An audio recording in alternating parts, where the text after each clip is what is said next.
Hello, everyone. This is Mere Christianity, Book 4, Chapter 11, the final chapter, The New Men.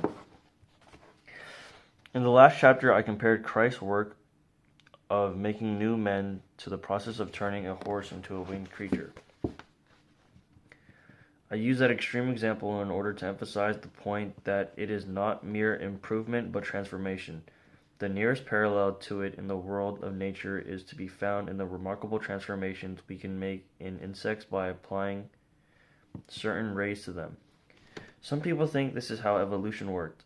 The alterations in creatures on which it all depends may have been produced by rays coming from outer space. Of course, once the alterations are there, what they call natural selection gets to work on them, i.e., the useful alterations survive and the other ones get weeded out. Perhaps a modern man can understand the Christian idea best if he takes it in connection with evolution. Everyone now knows about evolution, though of course some educated people disbelieve it. Everyone has been told that man has evolved from lower types of life. Consequently, people often wonder, what is the next step? When is the thing beyond man going to appear? Imaginative writers try sometimes to picture this step, the Superman, as they call him, but they usually only succeed in picturing someone a good deal nastier than man as we know him, and then try to make up for that by sticking on extra legs or arms. But supposing the next step was to be something even more different from the earlier steps than they ever dreamed of. And it is not very likely it would be. Thousands of centuries ago, huge, very heavily armored creatures were evolved. If anyone had at that time been watching the course of evolution, they would have probably been expected that it was going to go on to heavier and heavier armor.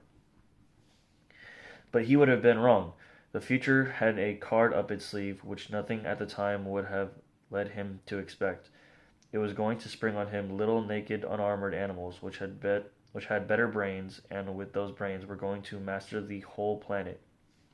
They were not merely going to have more power than the prehistoric monsters, they were going to have a new kind of power. The next step was not only going to be different, but different with a new kind of difference. The stream of evolution was not going to flow on in the direction in which he saw it flowing. It was in fact going to take a sharp bend. Now it seems to me that most of the popular guesses at the next step are making just the same sort of mistake. People see, or at any rate they think they see, men developing great brains and getting greater mastery over nature. And because they think the stream is following in that direction, they imagine it will go on flowing in that direction. But I cannot help thinking that the next step will be really new. It will go off in a direction you could have never dreamed of. It would hardly be worth calling a new step unless it did. I should expect not merely difference, but a new kind of difference. I should expect not merely a change, but a new method of producing the change. Or to make an Irish bull, I should expect the next stage in evolution not to be a stage in evolution at all. Should expect the evolution itself as a method of producing change will be suspended, or will be superseded. And finally, I should not be surprised if, when the thing happens, very few people notice that it was happening. Now, if you care to talk in these terms, the Christian view is precisely that the next step has already appeared, and it is really new. It is not a change from brainy men to brainier men. It is a change that goes off in a totally different direction. A change from being creatures of God to being sons of God.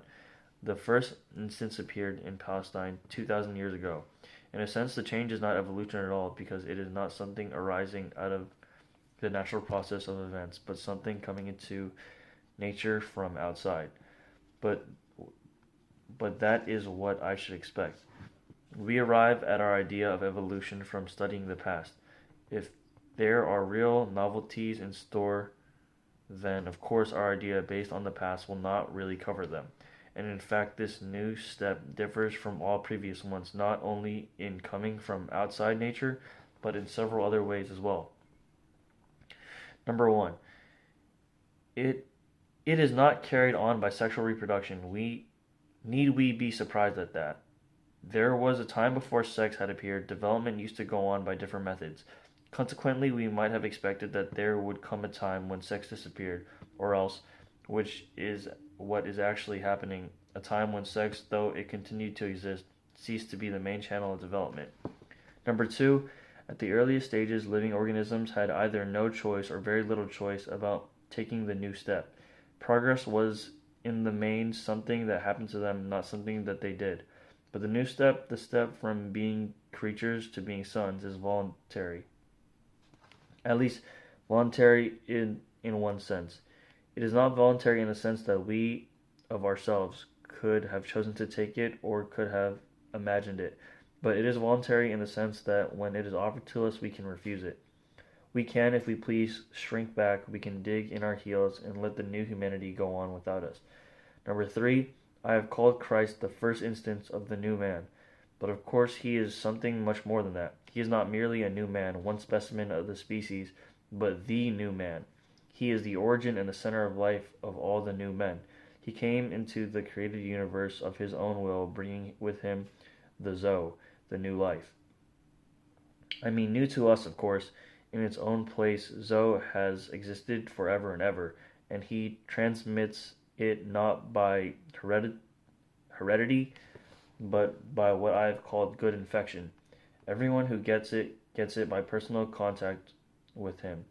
Other men become new by being in him.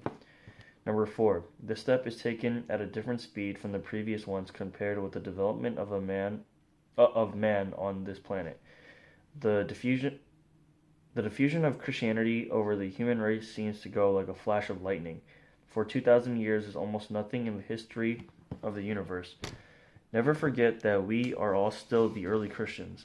The present wicked and wasteful divisions between us are, let us hope, a disease of infancy.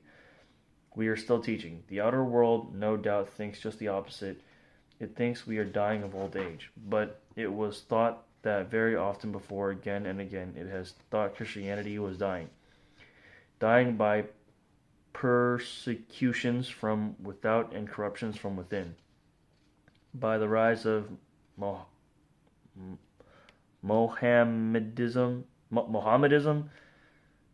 Wait, no, what?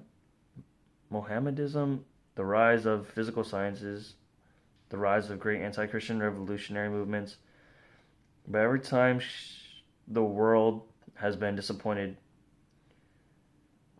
its first disappointment was over the crucifixion. The man came to life again, in a sense, and I quite realize how frightfully unfair it must seem to them that has been happening ever since. They keep on killing the thing that he started, and each time, just as they are patting down the earth on its grave, they suddenly hear that it is still alive and has even broken out in some new place. No wonder they hate us. Number 5. The skates are higher. By falling back at the earlier steps, a creature lost, at the worst, its few years of life on this earth. Very often it did not lose even that. By falling back at this step, we lose a prize which is, in the strictest sense of the word, infinite. For now, the critical moment has arrived. Century by century, God has guided nature up to the point of producing creatures which can, if they will, be taken right out of nature, turned into gods. Will they allow themselves to be taken? In a way, it is like the crisis of birth. Until we rise and follow Christ, we are still parts of nature, still in the womb of our great mother. Her pregnancy has been long and painful and anxious, but it has reached its climax. The great moment has come, everything is ready. The doctor has arrived. Will the birth go off all right? But of course it differs from an ordinary birth in one important respect. In an ordinary birth, the baby has not much choice. Here it has. I wonder what an ordinary baby would do if it had the choice. I might prefer to stay in the dark and warmth and safety of the womb, for of course it would think the womb meant safety. That would be just where it was wrong, for if it stays there it will die. On this view, the thing has happened. The new step has been taken and is being taken. Already the new men are dotted here and there all over the earth. Some, as I have admitted, are still hardly recognizable, but others can be recognized. Every now and then one meets them. Their very voice and faces are different from ours. Stronger, quieter, happier, more radiant. They begin where most of us leave off. They are, I say, recognizable, but you must know what to look for. They will not be very like the idea of religious people, which you have formed from your general reading.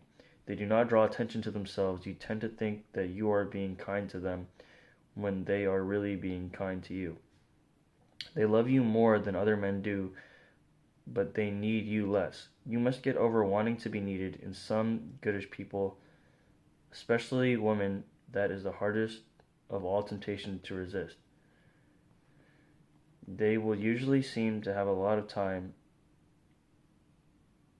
You will wonder where it comes from. When you have recognized one of them, you will recognize the next one much more easily, and I strongly suspect, but how should I know, that they recognize one another immediately and infallibly, across every barrier of color, sex, class, age, and even of creeds. In that way, to become holy is rather like joining a secret society. To put it at the very lowest, it must be great fun. But you must not imagine that the new men are, in the ordinary sense, all alike. A good deal of what I have been saying in this last look might make you suppose that was bound to be so. To become new men means losing what we now call ourselves. Out of ourselves into Christ we must go. His will is to become ours, and we are to think his thoughts, to have the mind of Christ, as the Bible says. And if Christ is one, and if he is thus to be in us all, shall we not be exactly the same? It certainly sounds like it, but in fact it is not so. It is difficult here to get a good illustration because, of course, no other two things are related to each other, just as the Creator is related to one of his creatures. But I will try two very imperfect illustrations which may give a hint of the truth. Imagine a lot of people who have always lived in the dark. You come and try to describe to them what light is like. You might tell them that if they come into the light, that same light would fall on them all, and they would all reflect it, and thus become what we call visible. Is it not quite impossible that they would imagine that, since they were all receiving the same light and are all reacting to it the same way, i.e., all reflecting it, they would all look alike? Whereas you and I know that the light will in fact bring out or show up how different they are. Or again, suppose a person who knew nothing about salt. You give him a pinch to taste, and he experiences a particularly strong, sharp taste. You then tell him that in your country people use salt in all their cookery.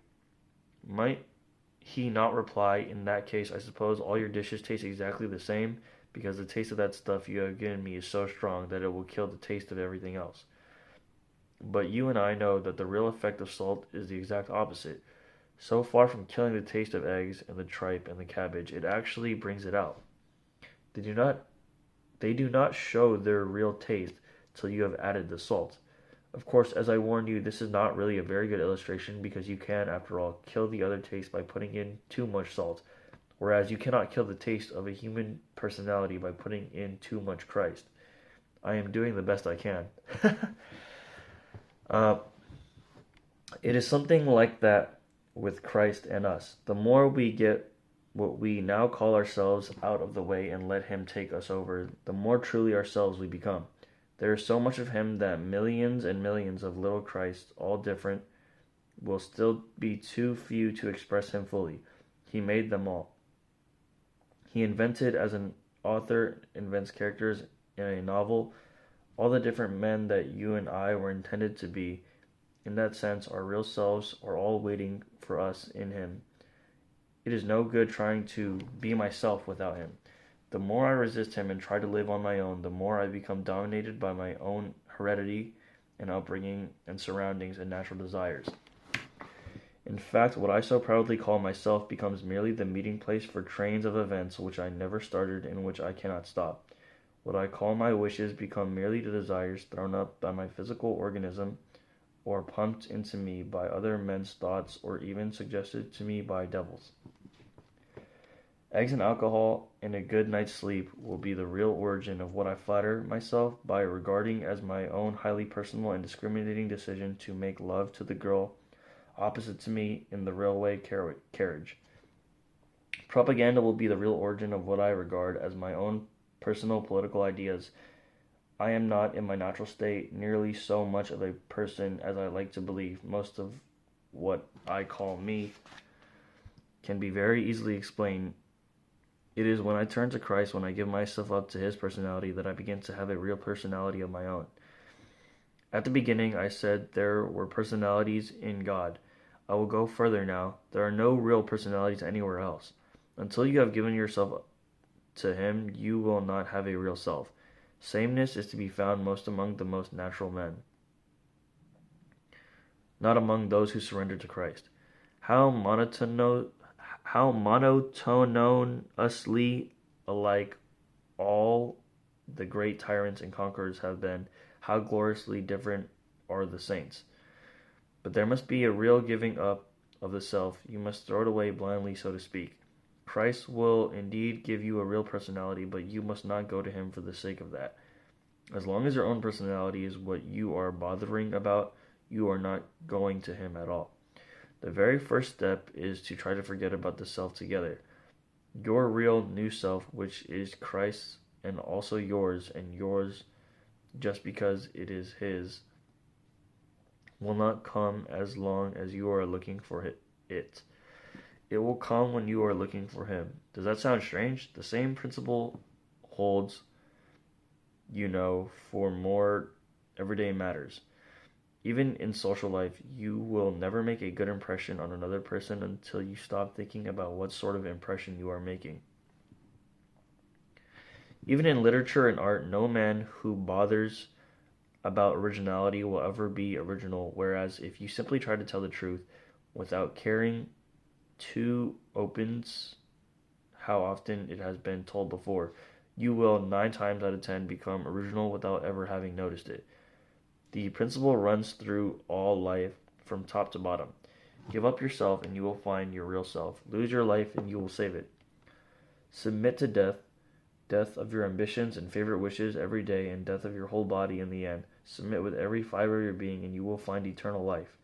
Keep nothing back. Nothing that you have not given away will be really yours.